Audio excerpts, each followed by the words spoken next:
네, 아주 재밌는 그렇지만 또 슬픈 역사이기도 한 역사 수업인 것 같기도 하고 또 전쟁이 주는 지금 한반도에 주는 시사점까지 쭉 잘 말씀을 해주셨는데요.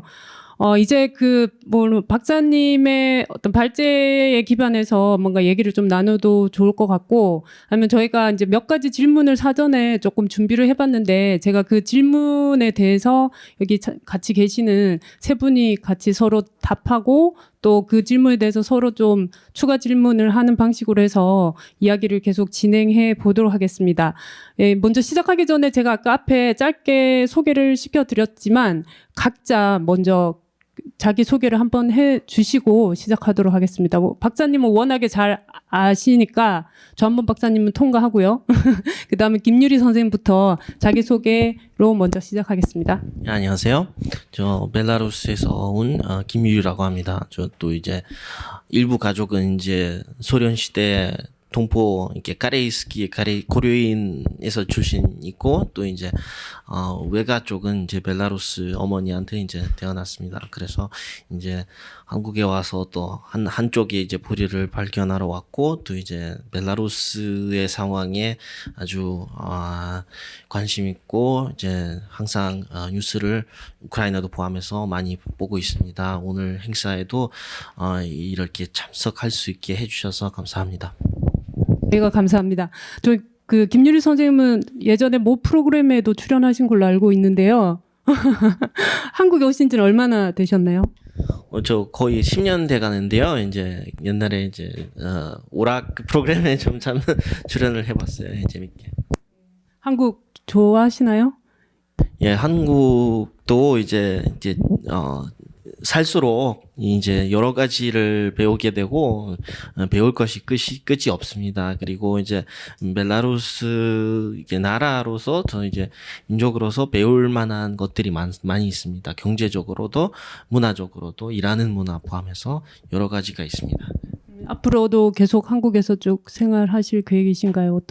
네, 뭐 일단 여기서 계속 일을 해왔고 계속 살면서 제 벨라루스 친구한테도 최대한 이제 여기에 가치가 있고 또 의미 있는 것들을 전달하도록 노력을 할 마음이 있습니다. 네, 감사합니다. 예, 옆에 장민수 위원님 소개 부탁드립니다. 네, 한반도 평화경제포럼 청년위원으로 있는 장민수고요. 네, 저는 경기도 안양에서 왔습니다. 저는 이제 오늘 제가 온 이유가 아무래도 이제 제가 한국에서의 평범한 청년들과 함께 활동하는 활동들을 많이 하고 있는데 아마 그들의 시각에서 또 그들의 궁금증을 좀 대신 전해줄 수 있고 또 그들의 견해를 제가 모두를 대표할 수는 없겠지만 일부라도 좀 대표할 수 있지 않을까 싶어서 초대해 주신 것 같고요. 오늘 재미있게 잘 해봤으면 좋겠습니다. 네. 네, 감사합니다. 많은 무거운 이야기들도 오갔는데 우선 조금 가벼운 질문부터 드리면요. 저도 사실 전쟁 발발 다 많은 분들이 그렇게 생각하고 계셨겠지만 설마 전쟁 터지겠어? 21세기에? 설마라고 생각을 했는데 전쟁은 결국은 터졌더라고요. 그래서 전쟁 발발 소식을 처음 들었을 때 다들 느낀 감정이 어떠셨는지 궁금합니다. 청년분은 감정이 어떠셨는지 여쭤봐도 될까요? 사실 저도 믿기지 않았고요.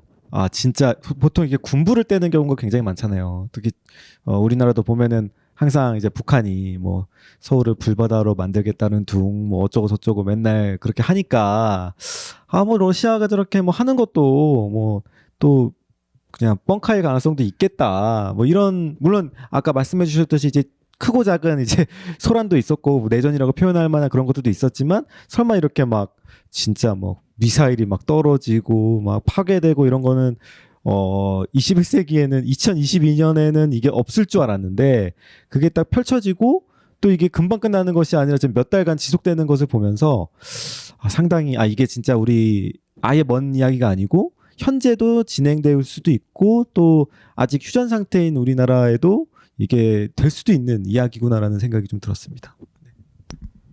네. 저희랑 또 달리 더 느끼는 바가 더 많이 컸을 것 같은데요. 김유리 선생님은 어떠셨을까요? 저도 솔직히 처음에 믿기가 좀 어려웠고 이제 한쪽으로는 아까 말씀하신 것처럼 한국의 이제 북한 뉴스를 들을수록 뭔가 그런 안전에 안정감이 들어요. 또 이제 가족들이 자주 이제 벨라루스에서 오히려 연락이 오더라고요. 또 이제 김정인이 뭐 미사일 협박하고 있다고 뭐 교육 괜찮냐고. 저는 이거에 너무 익숙했어요. 괜찮다고 하는 말에. 그래서 거꾸로 러시아도 그러겠다고 이렇게 믿었어요. 또 크림반도도 공격했을 때 돌려줄 거라고 제가 믿었거든요. 설마 그렇게까지 그냥 힘을 보여주는 그런 식이었는데 실제로 영토를 넓히려고 또 이제 우크라이나 국가로서 없애려는 지금 모양인 것 같아요. 그래서 저도 진짜 전날까지 믿지 못했어요. 네. 박사님도 뭐 특별하게 느낀 감정이 있으신가요? 저는 이제 우크라이나 전쟁 전에 그 방송에서 앵커가 전쟁이 일어나고 그래서 일어날 수가 없다. 러시아는 전면전을 수행할 능력이 없다. 그랬더니 이제 우크라이나 전쟁 일어나고서 또 방송에 나갔더니 앵커가 안 일어난다면서요? 이러더라고요. 그래서 제가 말씀을 드렸죠. 봐라. 일어날 수 없는 전쟁이었다. 일어날 수 없는 전쟁이었다. 그래서 저는 그 전쟁을 통해서 뭐 푸틴 대통령 뭐 저 같은 학교 동문입니다만 전 사실은 그 북한에도 독재가 있거든요. 김정은 독재가. 독재의 위험수 얼마나 위험한지 독재가. 말씀드렸지만 지금 일부 유튜브에서는 뭐 러시아군들이 죽고 막 그런 막 즐거워하는 듯한 이런 영상이 올라와요. 근데 그거 아니거든요. 그 사람들도 누군가의 자식이고 딸이고 아들이 부모거든요.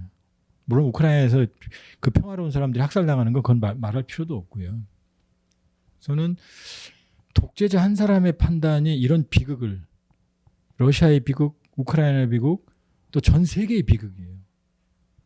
그래서 저는 오랫동안 개인적으로 북한의 독재 시자하고도 개인적으로 오랫동안 개인적인 전쟁을 하고 있습니다.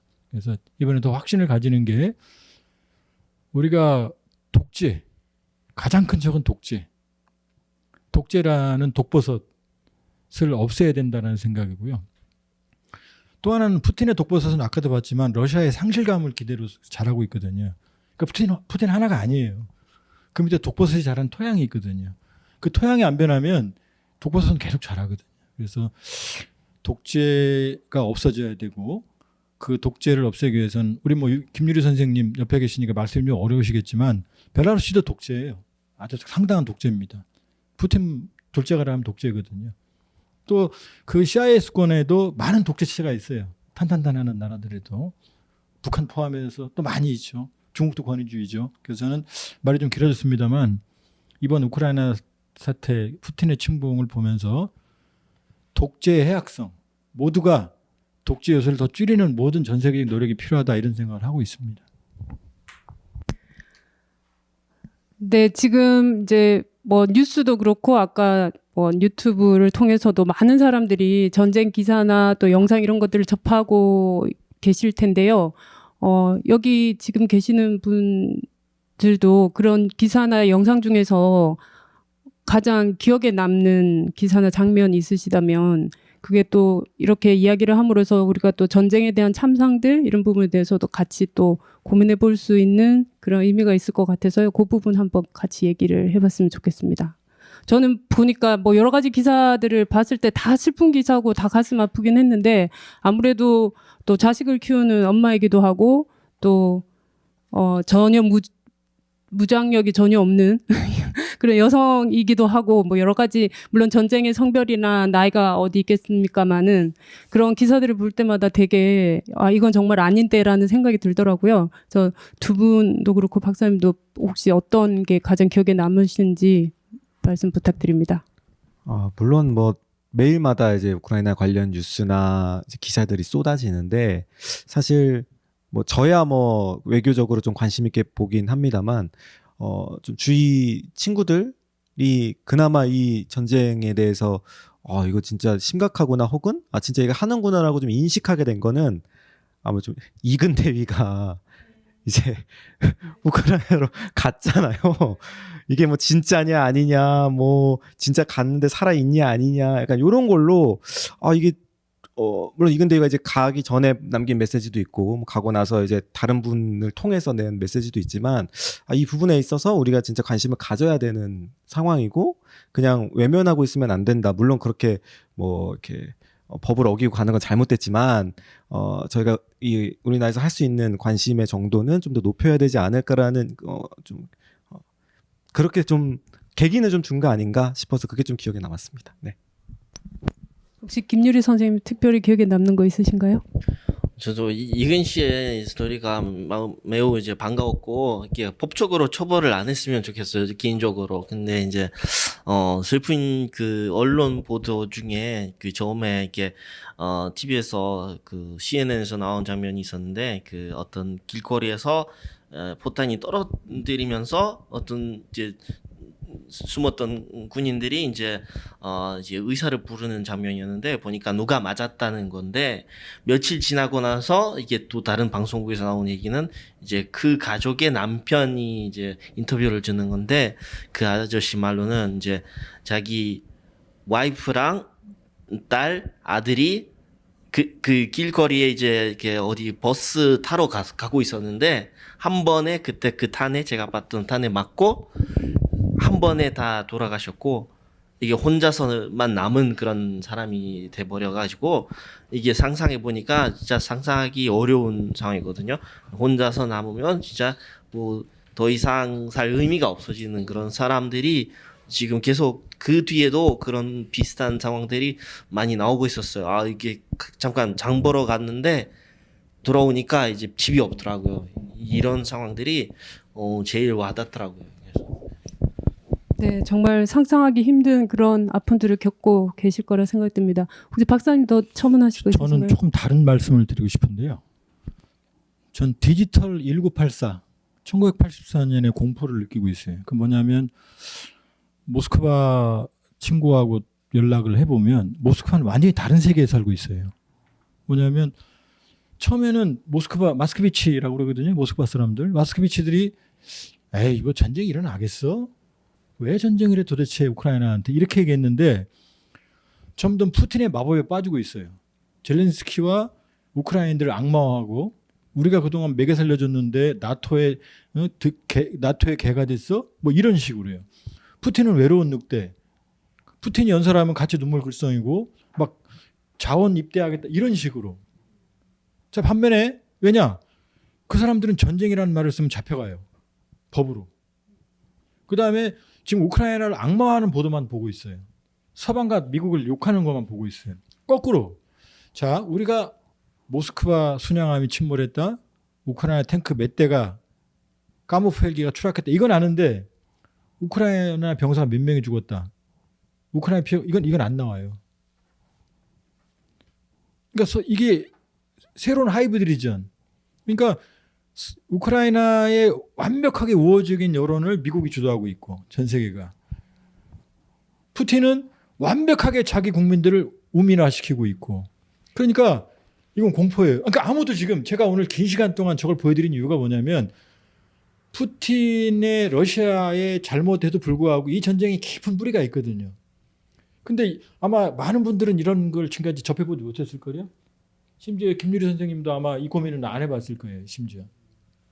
그러니까 디지털 1984, 이 사이버 세계의 이 공포, 저는 그 공포가요 지금 엄습해 오고 있어요. 앞으로도 아마 이 전쟁은 계속 서로, 물론 이제 시간이 지나면 러시아 사람들도 진실을 알게 되겠지만, 저는 제가 독재와 싸우는 전쟁 중에 하나가 뭐냐면 진실을 알리는 겁니다. 그러니까 러시아 안에 진실을 알리고 또 우크라이나 안에도 진실을 알려야 돼요. 그러니까 막 싸우고 격파하는 것만 좋아할 게 아니라 빨리 이 전쟁의 피해를 줄이는 것. 이 모든 전쟁 희생자는 민간인들이거든요. 그러니까 그런 부분에서는 우리가 진실에 얼마나 가까이 접근할 수 있느냐가 이 디지털 1984의 그런 공포를 전 많이 느꼈습니다. 좀 약간 다른 감성입니다만. 네. 네. 다시 한번 또 언론이 얼마나 중요한지 이런 부분들을 다시 한번 또 생각해 보게 되네요. 자, 아까 박사님의 발제에서도 되게 객관적으로 얘기를 많이 해주셨는데 그래도 저희가 여기 같이 지금 토론에 계신 분들은 이 전쟁의 책임이 그래도 굳이 따지자면 누구에게 조금 더 있다라고 생각을 하시는지, 정말 나토 가입을 그렇게 꼭 기필코 가입하려고자 하는 젤렌스키의 잘못인지, 아니면 러시아의 그 제국주의적인 그런 야욕으로 인한 것인지, 물론 뭐 이분법적으로 보기는 또 힘든 부분도 있겠지만 굳이 따지자면 어디에 더 책임이 있다라고 보시는지 말씀 부탁드립니다.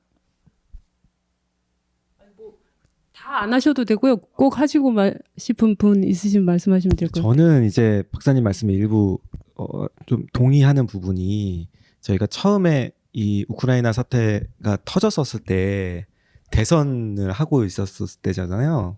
대한민국에서는. 근데 그때 처음에 이제 메시지가, 그때는 이제 젤렌스키에 대한 어떤 좀 비판이 좀 초반에는 있었어요. 아, 너무 무능했던 거 아니냐, 뭐 약간 코미디언이 어떻게 대통령으로서 그렇게 그러냐, 이런 메시지가 처음에 나갔다가 이게 좀 아닌 것 같으니까 이제 금방 걷어들이고, 이게 아까 말씀하셨듯이 이제 우크라이나의 우호적인 거가 완전 지배해버리는 그런 걸로 이제 바뀌었는데, 사실 이것을 뭐 아까 박사님이 발표하신 것 내용을 다 알지 못하더라도 그냥 처음에 딱 느낀 바로는 우크라이나도 조금 좀 그런 것 같은데라는 생각을 할 수는 있는데, 그거를 하는 것에 대해서 좀 이상하게 보는 풍토가 좀 있는 것 같다는 생각이 좀 들고요. 개인적으로는 그래도 좀 러시아가 이렇게만 했었어야 되는 건가라는, 말씀하셨듯이 전쟁에 대한 이제 발발을 한 건 어떤 걸로도 당위성을 갖긴 어려우니까 그런 면에서 아쉽긴 하지만, 좀 더 균형 잡힌 어떤 보도나 시각을 좀 국민들께서 좀 보셨으면 좋겠다라는 생각은 좀 듭니다. 혹시 김유리 선생님 덧붙이고 싶은 말씀 있으신가요? 아주 그 상황을 단순화시키면 근본적인 거는 일단 이 국제법의 입장에서도 이 어떤 이미 정해진 영토 안에 어떤 국가가 존재하고 있으면 어떤 다른 국가가 들어가서 뭔가 진짜 무력을 투입해서 뭐 자기 멋대로 하는 것이 이미 14년도부터 아무리 역사가 그 전에 있었더라도 지금 이 단계에서 다시 나누자, 다시 바꾸자, 다시 그러면 그런 논리대로 가면은 사실 유럽 연합이나 아니면 동유럽에 있는 국가가 서로의 어떤 역사적인 또 내 땅이다, 내 도시다 이런 나눌 수 있는 부분들이 굉장히 많기 때문에 그런 판도라의 박스를 열지 않는 게 가장 좋은 방법이라고 생각합니다. 네. 그 국제법에는요, 힘의 정치 앞에서는 의미가 없습니다. 예를 들어서 이라크 전쟁 때 미국이 전쟁의 명분으로 삼았던 WMD 무기는 이라크에서 못 찾았어요. 그리고 미국의 그 사막의 폭풍 작전 걸프전에서 이라크 군인들이 수만 명 이상이 학살당했거든요. 그 현실은 우리는 몰라요. 미군 죽어간 몇 명의 숫자만 알고 있습니다. 이게 국제 정치예요. 저는 우크라이나 지도부는 철저하게 반성해야 됩니다. 저 좋은 여건에서 30년 동안 저 복잡하고 누가 봐도 너무나 민감한 상황에서 우크라이나의 생존을, 안정을 찾는데 실패한 거예요. 이 전쟁은 막았어야 됩니다. 저기서 죽어간 수없이 많은 민간인, 저 전쟁은 누구도 승리자가 있을 수가 없어요. 다 패자입니다. 우크라이나의 첫 번째 목표는 전쟁을 막았어야 됩니다. 지도자들은. 근데 30년을 허비했어요. 그 다음 푸틴 대통령은 러시아의 미래를 망쳤습니다. 말씀드렸지만 러시아는 강대국이 아니에요. 패권을 지향할 수가 없어요. 근데 힘으로 국제 질서를 무모하게 변경시키려고 하면서 이 비극을 만들었고요. 이제 우크라이나의 비극을 안겨준 것뿐만이 아니고 러시아의 영원한 비극을 발생했어요. 말씀드렸지만 이제 러시아는 영원히 동토의 왕국 속에 고립될 거고 유럽과 전 세계의 적대적인 국가로 몰락할 거예요. 푸틴 대통령이 실각한다고 하더라도 이 러시아인에 대한 적대감, 여러분 헐리우드 영화 보면 나쁜 사람은 다 러시아로 나오죠. 그렇죠? 그러니까 이 비극을 만든 게 바로 저 독재자 한 사람이거든요. 끔찍한 죄악을 저지른 거죠. 그다음 미국과 나토는요. 전쟁 전에 분명히 러시아하고 협상할 기회가 상당히 많았어요. 실제로 직전까지 협상했어요. 근데 러시아 요구는 아무것도 안 들어줬어요. 그러니까 지금 미국과 유럽은 군대는 파견하지 않고 무기만 주고 있어요. 니들끼리 서로 싸우고 죽으라는 거잖아요. 지금 슬라브 민족끼리. 막았어야죠. 이 전쟁을 막았어야죠. 군대를 파견해서라도 전쟁을 막았어야죠. 사실은. 아니잖아요. 지금 누가 죽어가고 있어요. 우크라이나의 슬라브인, 러시아의 슬라브인, 러시아의 국력을 소진되고 있고 우크라이나의 피해는 눈덩이처럼 커지고 있습니다. 제가 너무 여러 가지 말씀을 드렸지만 이 전쟁은 일어나서는 안 될 전쟁이었고 막을 수가 있었어요. 충분히. 그리고 빨리 어떠한 경우는 이 전쟁은 누구도 완전히 이길 수가 없어요. 빨리 종식해야 됩니다. 종식해야 됩니다. 그래서 제가 우리 유리 선생님한테 지금 슬라브 피가 흐르고 있잖아요. 몸에. 지금 제가 걱정이 슬라브 안의 분열입니다. 지금 개인적으로 이 같은 슬라브인으로서 그 러시아에 대한 그 벨라루시 이런 어떤 소외가 있습니까? 꼭 푸틴 대통령이 아니고 이 러시아인, 러시아 문화, 러시아에 대한 어떤 과거가 많이 생각이 바뀌었을 것 같은데요. 예, 사실 뭐 이렇게 이런 전체적인 그 의견의 차이를 떠나서 어디 발칸 뭐 주차가거나 또 이제 여기 우크라이나 친구들이랑 얘기하거나 또 모든 그 폴란드 친구라든가 맨날 느끼는 거는 사실 아주 공통점이 많습니다. 그래서 이런 또 이제 서로 이렇게 이해 관계를 떠나서 그냥 공통적인 문화 특징을 위주로 우정을 계속 발전시켜 나갔으면 좋겠는데 항상 이게 정치 개입 때문에 이렇게 일반 사람들이 이유 없이 서로를 미워하게 되는 거는 지금도 특히 이제 SNS나 이런 거를 아니면 이제 통화 녹화된 거를 들어보면은 같이 지나가는 주마다 이 칭호의 그 강도가 높아지고 있어요. 막 그 피를 흘리고 싶은 그런 마음이 양측에서 늘고 있는 게 이게 또 이제 종전이 되더라도 이게 우리 세대 동안은 아마 계속 이어질 것 같아요. 예. 네, 말씀 드리니까 또 상당히 가슴이 아픈데요. 네, 아까 박사님께서도 뭐 발제하실 때 전쟁이 길어지는 이유에 대해서도 조금 말씀을 하셨지만, 그리고 길어지면 길어질수록 양쪽의 피해와 그런 아픔들은 계속 커질 수밖에 없다라는 생각이 들어요. 전쟁 자체가 그런 거니까. 근데 이게 종식되려면 정말 어떻게 해야 될까요? 러시아 입장에서는 백기를 들기가 힘들 것 같고, 우크라이나 입장에서는 정말 죽음을 다해 맞서 싸울 것이고, 이게 계속 제가 보기엔 조금 어떻게 종식이 될까? 가슴 아프죠. 가슴 아프고 이 전쟁은 깔끔하게 끝날 수가 없어요. 왜냐하면 전쟁이 안 일어났다면 말씀드렸던 돈바스 지역이나 크림반도 쪽에서 어느 정도 협상이 있을 수가 있었을 거예요. 또 젤렌스키 정권도 협상을 의지가 있었어요. 근데 전쟁이 일어나면서 상황이 바뀌었어요. 그러니까 우크라이나는 단 1인치의 영토라도 푸틴에게 양보하는 순간 정권이 무너질 거예요. 그다음 푸틴 정권 입장에서는 저렇게 많은 러시아 군인들이 희생을 당했고 근데 아무 성과 없이 나온다? 그건 푸틴 정권이 무너질 거예요. 오히려 러시아 안에서는 역설적이게 좀 더 강경하게 우크라이나를 공격하라는 여론이 더 커지고 있는 상황이에요. 물론 이게 영원히 가지는 않을 거예요. 진실을 알게 되면. 그러니까 양측이 어느 쪽에 일방적인 승리를 가는 전쟁의 종식은 지금 안타깝지만 불가능해졌어요. 그러니까 지금 러시아 목표는 지금 제가 아까 보여드린 크림반도랑 이쪽 돈바스 쪽 동쪽을 연결해서 러시아 본토랑 연결하는 이걸 이제 남부 코리도, 남부 회랑이라고 그러거든요. 이걸 완성하고 지금 비극적인 마리우폴이 거기 안에 들어있거든요.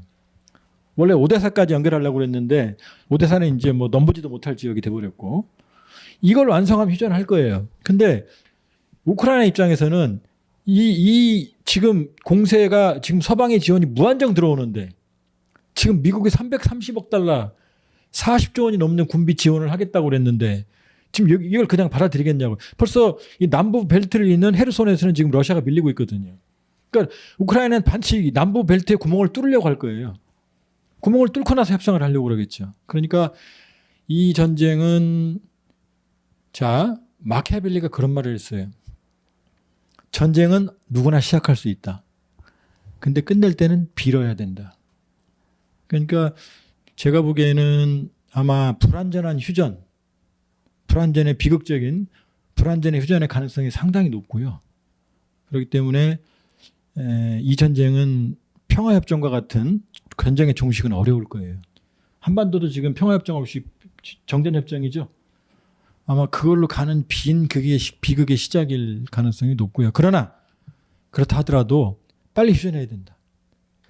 빨리 휴전해야 된다. 전략적 목표를 달성할 게 아니라 양쪽의 인명피해를 줄이기 위해서는 러시아와 우크라이나가 힘을 더해야 되고 미국과 서방도 무기만 줄 게 아니고 좀 더 본격적으로 개입을 해서 양측의 휴전을 중재하는 게 가장 중요해요. 이건 지금 제3자들이 방관하는 오늘 이 순간에도 계속 죽음들이 의미 없는 죽음들이 지금 희생들이 늘어나고 있거든요.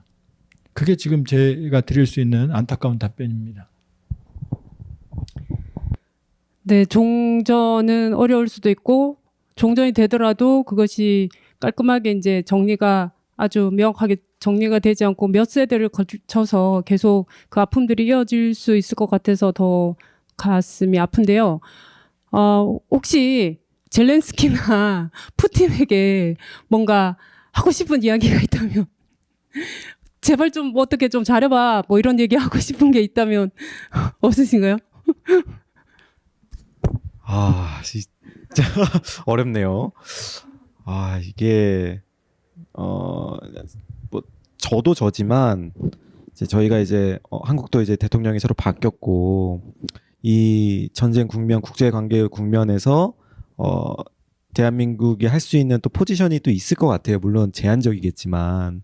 그래서 박사님께서 말씀해 주셨듯이 가능한 범위 내에서 좀 적극적인 중재를 빨리 했으면 좋겠다라는 생각이 있고, 뭐 제 이야기가 뭐 전달은 되지 않겠지만 하루빨리 좀 진짜 중단이 빨리 됐으면 하는 바람이 있습니다. 네. 혹시 김유리 씨는 푸틴에게 혹시 하고 싶은 얘기 없을까요? 그냥 그 조금 예를 들어서 세르비아나 그 보스니아를 조금 보고 최근에 있던 그 말칸 전쟁 그리고 지금 이 두 나라 여러 나라의 젊은이들이 서로 이야기를 쉽게 못하는 똑같은 언어를 하면서도 이야기를 걸지 못하는 그런 긴장감 가운데 살고 있어야 되는 그런 말칸을 보면서 또 이제 이 지역 그 모든 동슬라브족들이 앞으로 몇 세대 이런 상황에서 살고 있는 것을 보고 싶은지 좀 조금 다시 생각해 보셨으면 좋겠어요, 솔직히. 네, 네, 계속 무거운 이야기가 이어져서 계속 좀 그렇긴 한데요. 그러면 이제 좀 주제를 전환을 해서 아까 뭐 박사님도 이 전쟁이 우리 한반도에 주는 시사점이 되게 크다라는 말씀을 해주셨는데 조금 구체적으로 한반도에 미칠 영향과 관련된 이야기들을 좀 해봤으면 좋을 것 같습니다. 아까 박사님이 그 발제를 하실 때 이런 전쟁의 어떤 교훈을 삼아서 한국에서도 이런 아픔들이 다시 재발하지 않기 위해서는 지속 가능한 남북 관계를 형성하는 게 중요하다라고 말씀하셨는데 사실 이거는 너무나 명확하긴 하지만 지금 저희가 정부가 바뀌었잖아요.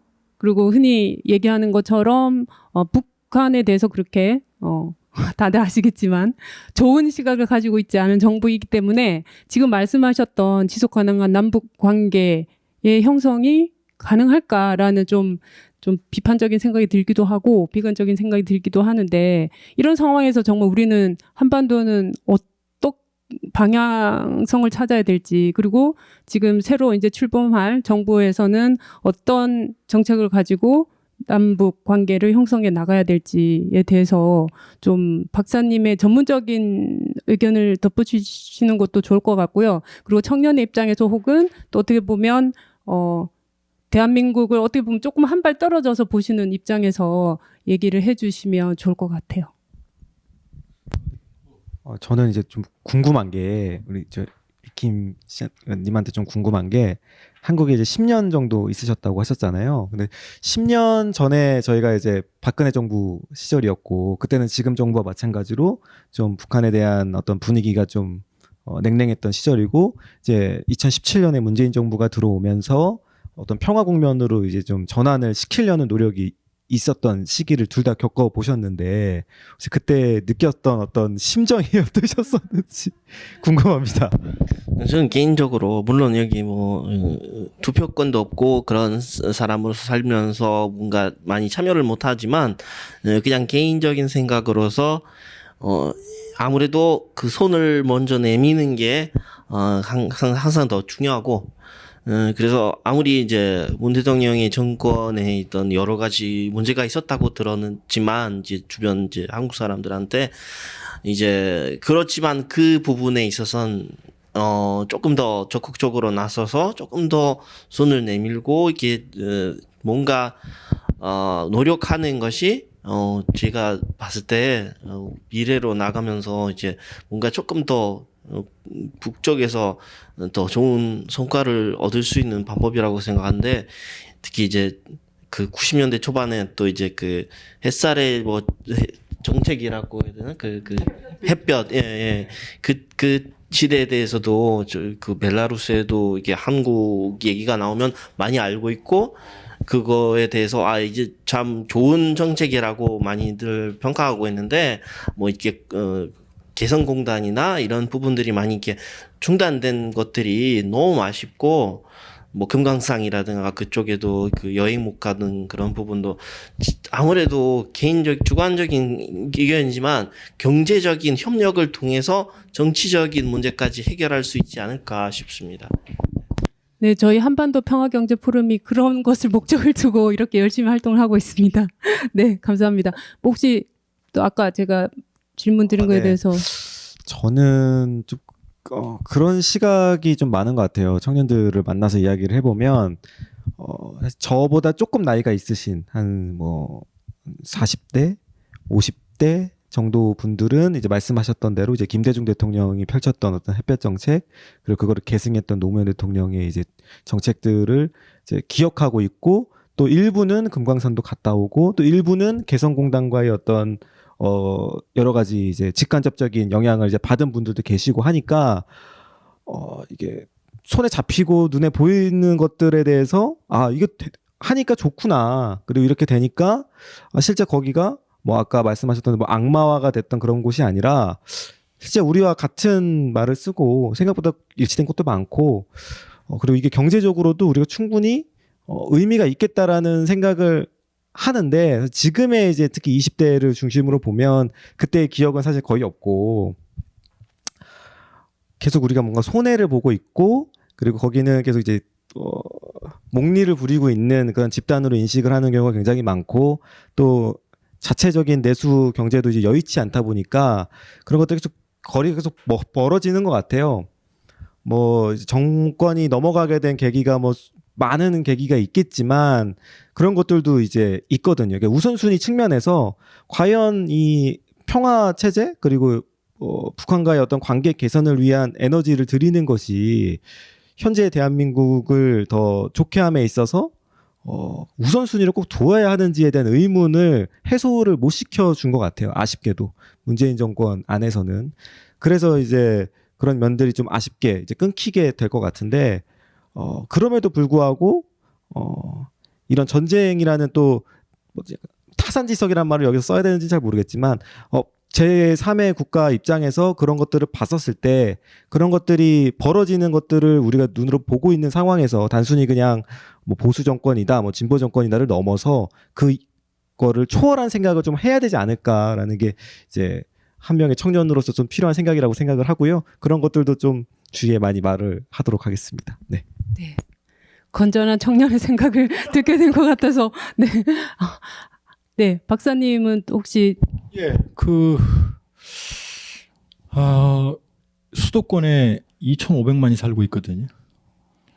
이번 우크라이나는 현대화된 나라입니다. 공업화된 나라고. 근데 우리보다 면적이 3배나 크다고 그랬죠. 근데 마리우폴이라고 하는 저 대도시가 폐허가 됐거든요. 이 프로그램 전에 이제 아까 말씀했던 알리나 씨하고 사전에 통화를 그때 접촉을 해보니까 마리우폴에서 1, 2만 명 정도의 민간인이 희생됐다 그랬더니 울먹으면서 그보다 훨씬 많다 그렇게 말하더라고요. 그럼 북한은 수도권을 겨냥한 장사정포를 포함해서 천문학적인 규모의 파괴력을 휴전선 MDL 근처에 밀집시키고 있거든요. 그러면 마리우폴과는 비교가 안 되는 학살이 일어날 거예요. 전쟁이 이겨도 아마 우리가 전쟁에 전 진다고 생각하진 않아요. 그리고 김정은 위원장은 이제 전술핵까지, 전술핵은 한반도가 대상이에요. 핵까지 쓰겠다고 지금 언급을 하고 있거든요. 끔찍한 공포의 시대다. 그러나 말씀드렸지만은 전쟁은 모두에게 파국적인, 현대 전쟁은 모두에게 파국적인 결과로 옵니다. 그렇게 본다 그러면 전쟁은 무슨 수를 쓰든 전쟁은 막아야 되고요. 그리고 북한도 전쟁할 생각이 없어요. 왜냐하면 자기들이 파멸로 이걸 아는데 독재자들이 제일 비겁한 거 아시죠? 독재자들은 비겁해, 용감하지 않아요. 푸틴 지금 자기 혼자 벙커에 숨어 있잖아요. 자기 자식들은 다 스위스 도망시켜놓고. 모든 독재자는 용감하지 않습니다. 비겁합니다. 그렇게 본다 그러면은 대화의 여지는 있고 협상의 여지는 있습니다. 북한이 핵을 가지고 있는 걸 없애는 게 지금 어렵다면 못 쓰게 만들고, 그리고 쓸 수 없게 만들고 써서는 안 된다는 생각을 가지게 만드는 작업에 들어가야 되는 거고요. 그걸 위해서는 이제 진지하게 대화에 나서야 됩니다. 지금 러시아, 우크라이나가 들이는 비용도 천문학적이지만 남북한의 대결 비용도 천문학적이거든요. 저 가난한 나라가 핵을 계속 개발할 수 있겠어요? 북한은 신이 아니에요. 끊임없이 핵은요, 유지하려면 천문학적인 돈이 듭니다. 우크라이나가 세계 3위 핵을 포기한 것도 유지할 능력이 없었기 때문이에요. 보수 정권은 의외로 많은 일을 할 수 있습니다. 첫째, 대북 지원할 때 남남 갈등이 안 일어나요. 그다음에 파격적인 대화를 해도 그 색깔론이 일어나지 않습니다. 그리고 모든 전 세계의 역사는 보수 정권 때 일어나요. 미중 간의 핑퐁, 그다음에 통일 독일, 이 모든 게 다 보수 정권 때 일어납니다. 그렇기 때문에 보수 정권 출범했다고 해서 보수를 지지하는 사람들이 그냥 무작정 용감해질 필요도 없고요. 모든 남한의 정권들이 출범하면 용감해졌잖아요. 용감했다가 점점점 몰락하는 게 그 흐름이거든요. 저는 이 윤석열 정권이 의외로 큰 일을 할 수도 있을 거다. 이 상황에서. 그래서 지금까지 얘기했던 캠페인 기간 중에 얘기는 잊어버리고 지금 우크라이나를 보면서 아까도 말씀드렸던 한반도의 항구적 평화, 그리고 궁극적인 완전한 비핵화로 가는 그 주축을 놓을 수 있다. 그리고 놔야 된다. 그러면 저는 윤석열 정부가 5년 동안 뭘 하든지 한반도의 항구적 평화의 주축들만 논다 그러면은 윤석열 정부가 앞으로 뭘 하든지 간에 저는 다 이해할 수 있고요. 지지해 줄 수 있을 것 같습니다. 꼭 그러기를 그 윤석열 당선인에게 빌고요. 또 물론 그 안에 또 저희 지인들 많이 있습니다만 그분들에게도 끊임없이 이 한반도의 항구적 평화를 위한 그런 노력을 말씀을 드리고 인커리지 격려하고 또 지원을 하고 그럴 생각입니다. 네, 모든 역사는 보수 정권 때 새로운 역사가 모든 역사가 보수 정권 때 이루어진 건 아니고요. 대부분의 네, 아주 중요한 큰 역사적 사건의 네. 상당수가 보수 정권에 일어났다 네. 이렇게 정정을 해야 될 것 같네요. 전 보수 정권 지지자 아니거든요. 아니 그래도 되게 저는 개인적으로 되게 좀 비관적이었는데 그래도 박사님 말씀 들으니까 예, 희망이 보이기도 하고 조금 기대를 할 수 있을 것 같습니다. 제가 마지막 질문을 한 가지 드릴 건데요. 그 전에 제가 준비한 질문 외에 서로 이제 세 분끼리 조금 서로 질문하고 싶은 게 있으시면 아까 뭐 장민수 위원님은 질문하시기도 하셨지만 아까 그 박사님의 발제 내용 관련해서도 괜찮을 것 같고 아니면 뭐 좀 관련된 다른 질문들도 괜찮으니까 서로 혹시 질문 있으시면 하시는 걸로 진행을 하고 제가 마지막 질문을 드리는 걸로 해서 오늘 이 대담회는 정리하면 어떨까 싶습니다. 혹시 질문 있으신가요? 혹시 박사님이 뭐 저는 우리 유리김 선생님 저도 이제 러시아에서 공부했고 예, 마이크가 없었네. 예. 저는 유리김 선생님이 한국에 오래 사셨고, 저도 이제 러시아에 살았고, 또 까레이스키 고레인의 피도 흐르고 있고, 그래서 저는 유리김 선생님이 한국에 대해서 어떤 생각을 가지고 있는지, 사실 이제 말씀하신 곤란하시겠지만 그 벨라루시는 사실 굉장히 포갑적인 독재 체제 하에 있어요. 유리김 선생님이 보기에 한국의 정치, 민주주의, 그다음에 한국 사회의 건강성 이런 거 어떻게 평가하는지 좀 전 궁금해요. 처음에 많이 놀랐던 게 이 두 차례나 이 한국의 대통령이 이게 감옥에 놓여 있는 상황을 보니까 너무 놀랐어요. 이런 일이 가능하구나. 저희 살면서 이제 정권이 벨라에는 바뀐 적이 없기 때문에 이런 것까지 갈 수 있다니 너무 신기했고 이게 저로서는 어느 정도 민주주의가 일단 이 나라에 있다는 증거라고 생각합니다. 물론 세상이 다 이렇게 흑백이 아니고 또 이제 모든 시스템에는 그 무슨 눈에 보이지 않은 아웃사이더 눈에 보이지 않은 문제들이 많이 있을 거라고 생각하고 대신에 이제 살면서도 느낀 게 이 공무원이나 공무원들의 태도 일반 사람들이나 외국인한테 이런 그 공무원이 그렇게 무섭지 않은 존재라고 느꼈어요, 처음으로. 예, 이게 어느 정도 진짜 원칙대로 물론 기분 나쁜 날에는 뭐 잘 안 해주는 경우가 있지만 근본적으로 원칙대로 수행해주고 절차대로 다 이게 서류를 냈으면 다 해주고 하는데 이게 모든 나라가 그렇지 않습니다. 그래서 이게 한국의 이제 국가의 시스템이 또 일반 사람의 입장에서 일을 하거나 사업을 하거나 이런 부분에서는 나 누구한테 뭐 특별히 뭔가 뒤에서 부탁을 해야 되나 아니면 뭐 뇌물을 줘야 되거나 이런 부분은 그 동유럽이랑 좀 달리 이런 걱정을 안 해도 되는 나라이기 때문에 굉장히 좀 그쪽에서 또 많이 배웠으면 좋겠어요, 솔직히. 그래서 이게 완벽한 민주주의는 불가능하다고 생각하지만 이게 어느 정도 진짜 이게 계속 발전해 나가는 그런 정신이 있고 한국 사람들도 이제 민주주의에 대한 인식이 있고 정치에 대한 상당한 관심도 있고 또 이제 정권이 자꾸 바뀌는 게 너무 일단 좋은 거라고 생각합니다. 예. 네, 우리 한국을 좋게 봐주셔서 되게 감사합니다. 예, 혹시 질문 있으실까요? 질문이나 아니면 코멘트라도.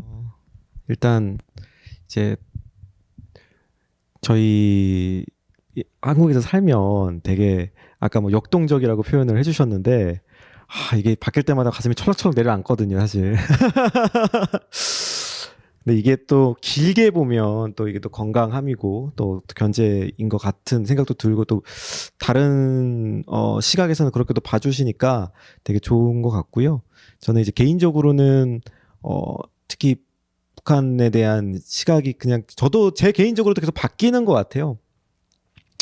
아까 말씀드렸듯이 저는 뭐 어떤 북한에 대해서 뭐 내가 가본 적도 없고 갈 기회도 없고 좀 그런 시기를 지냈던 세대라서 그런지 좀 그런 어떤 새로운 상상을 하는 게 좀 힘든 측면이 좀 있는 것 같습니다. 그래서 이게 이런 식으로 상황이 좀 급변하고 그러는데 그 상황 안에서도 우리가 이런 상상력을 좀 우리가 해볼 수 있다. 지금 상황 이렇게 좀 열악한 상황이지만 우리가 그 당시 김대중 노무현 대통령 시절에 뭐 시도했었던 것뿐만 아니라 여러 가지 측면에서 지금 이런 엄혹한 시절이라도 할 수 있는 것들이 이런 것들이 있다라고 좀 우리 박사님께 한번 여쭤보고 싶은데 우리 어떤 거를 우리가 지금 상황이라도 할 수 있는 게 있는 건지 그리고 그게 궁극적으로는 뭐 경제 이야기를 항상 많이 하니까 경제적인 어떤 대한민국의 이득이 어떤 것들이 좀 있을 수 있는 건지 좀 그런 것들이 좀 궁금합니다.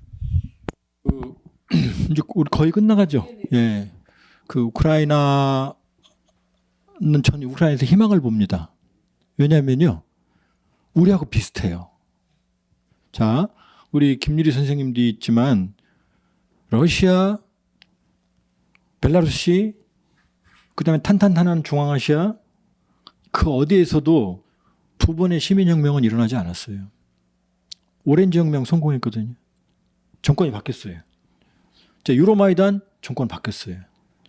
우리 4.19, 5.17, 5.18, 87년 끊임없이 그러니까 동유럽에서 볼 수 없었던 소련 동유럽에서 두 번의 그런 역동적인 정치의식을 가진 나라가 우크라이나예요. 우크라이나는 미래가 있는 거예요. 그러니까 정치의식이 상당히 높은 나라예요. 높은 나라예요. 그러니까 전 희망이 있다 이렇게 보고요. 저도 김유리 선생님 의견에 동의하는 게 전 이 나라가 위대한 나라다. 자, 개발도상국에서 선진국으로 작년에 그룹으로 진입했고 유일한 나라입니다.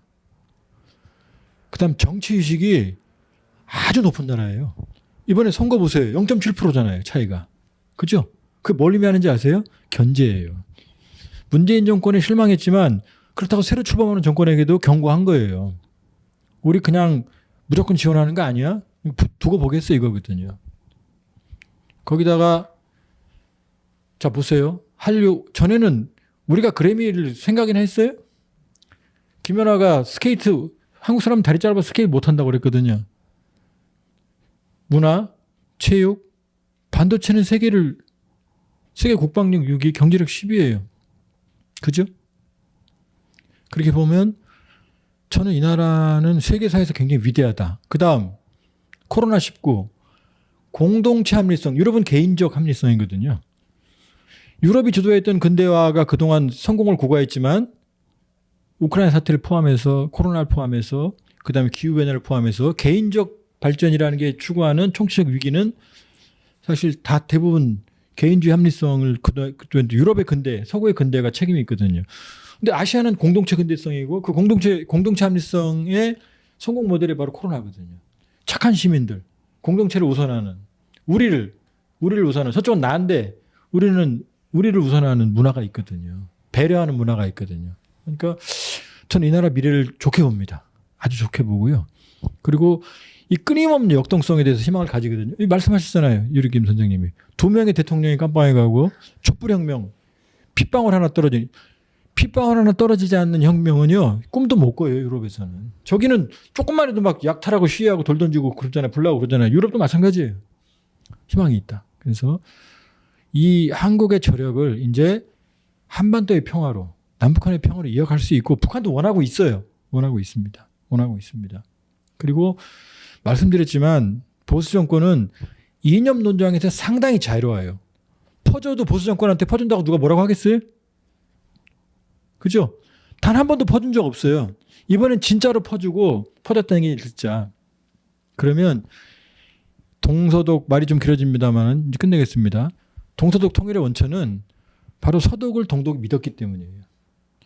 동독 정부는 안 믿었지만 장기간 내적인 끈을 형성하면서 동독 사람들은 결국 서독을 받아들였거든요. 저쪽도 원하고 있어요.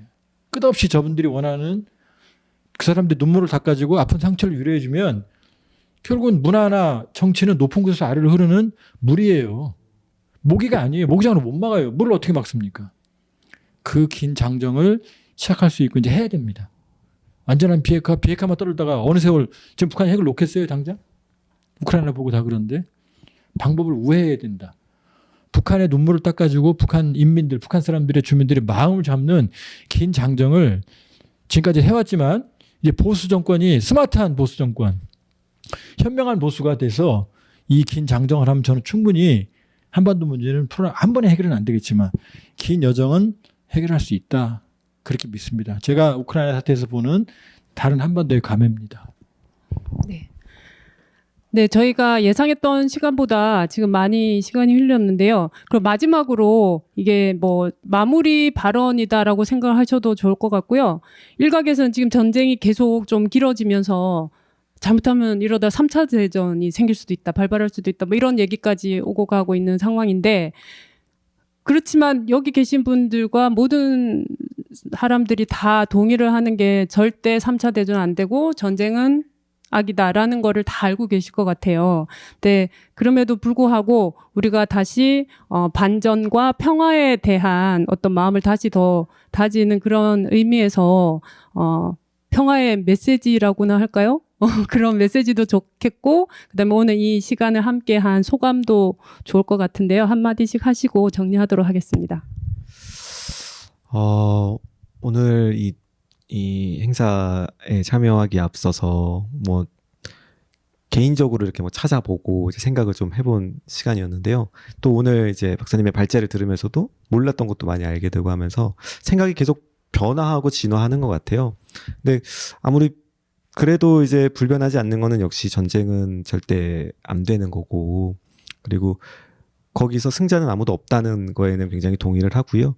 그래서 이게 뭐 반전이라는 전쟁을 반대하는 어떤 그 메시지라기보다는 그냥 전쟁이라는 거는 이제 우리 사전에 이제 없어야 되는 단어가 아닌가 싶고, 그거에 대한 인식이 조금이라도 확산이 되어야 하고, 또 요즘은 다 이제 이어져 있기 때문에 이게 비단 뭐 우리 대한민국에서의 움직임뿐만 아니라 이게 계속 전달이 된다면 굳이 뭐 어떤 특정한 힘센 사람이 반전을 주도하지 않더라도 우리 아래에서부터 충분히 될 수 있지 않을까, 그런 기대를 또 하고요. 오늘 정말 많이 배울 수 있었던 시간이었던 것 같고 너무 이렇게 기회해 주셔서 감사했습니다. 네, 이상입니다. 네, 감사합니다. 예, 김유리 선생님 부탁드립니다. 네, 오늘 또 이제 이 이야기를 들으면서 한 가지 이게 속담이 생각이 나는데, 이게 러시아 말로 뭐 худой мир хуже хорошей войны. 그러니까 이게 불편한 게 이런 평화는 아무래도 편한 전쟁보다는 낫다, 이런 뜻인데, 저는 지금 이런 뉴스에 너무 몰두하지 않고 지금 교수님께서 말씀하신 것처럼 이 기대가 있는 부분에 좀 더 주목을 하려고 노력하고 있고, 또 이제 앞으로 이 지금 어쨌든 이게 그 끝없이 이어질 수 없는 상황이기 때문에, 그러면 저희가 할 수 있는 거는 군인이 아닌 사람으로서 이 전쟁이 휴전이든 이제 종전이든 어쨌든 끝날 때 시점에 우리 입장에서 도와줄 수 있는 부분 들어가서 이 다시 경제적으로 이 뭐 허물어진 모든 이제 도시들 다시 어떻게 활성화 시킬 수 있는지, 또 제가 제 입장에서 또 한국 그 경제, 한국 사업 쪽에서 또 이제 기회도 많고, 또 이제 한국이 그 우크라이나나 나중에 러시아도 나아지면 또 러시아 쪽에도 벨라루스 포함해서 이 지역에 꾸준히 관심을 갖고 경제적으로 또 가능성을 항상 누리고 또 서로 이득이 되는 그런 사업을 전쟁이 끝나자마자 바로 뛰어 들어갔으면 좋겠습니다. 예. 네, 박사님 또 한 저도 말씀. 짧게. 네. 제가 그 미르라는 말 아세요? 미르? 말 이뻐 보이죠? 러시아 말로 평화란 뜻입니다. 그래서 제가 제일 좋아하는 말이 미르인데요. 러시아와 우크라이나의 미르, 한반도의 미르, 또 모든 분쟁 지역의 미르, 그리고 세계의 미르가 오는 그런 꿈을 좀 가져보고요. 그러나 그 모든 건 우리 노력에 따라 달린 거다. 노력에 따라 달린 거다. 그래서 이번 사태를 계기로 모두가 평화에 대한 각성을 좀 하고, 또 우크라이나, 러시아 사태의 종식, 또 한반도의 항구적인 평화, 또 나아가서 세계 모든 분쟁의 종식을 위한 인류의 공동의 노력이 있었으면 하는 그런 희망을 가져봅니다. 네, 오늘 저희가 짧지 않은 시간 동안 한반도 평화경제 포럼 정세 분석 대담회 러시아 우크라이나 전쟁과 한반도라는 주제로 오늘 시간을 가져봤는데요. 세 분 바쁘심에도 불구하고 이렇게 참석하셔서 좋은 말씀 해주셔서 다시 한번 감사드린다는 말씀드리고, 그리고 또 우크라이나 현지에서 저희와 줌으로 이렇게 또 같이 함께 해주신 알리나 씨께도 다시 한번 감사의 말씀을 드립니다. 그리고 저희 다음에 또 만나게 될 때는 정말로 이 전쟁 종식 소식과 함께, 그리고 한반도 평화를 좀 더 한 발자국 더 갈 수 있는 그런 좋은 소식을 가지고 다시 만나 뵐 수 있기를 고대하겠습니다. 이상으로 오늘 한반도 평화경제 포럼 정세 분석 대담회를 마치도록 하겠습니다. 감사합니다.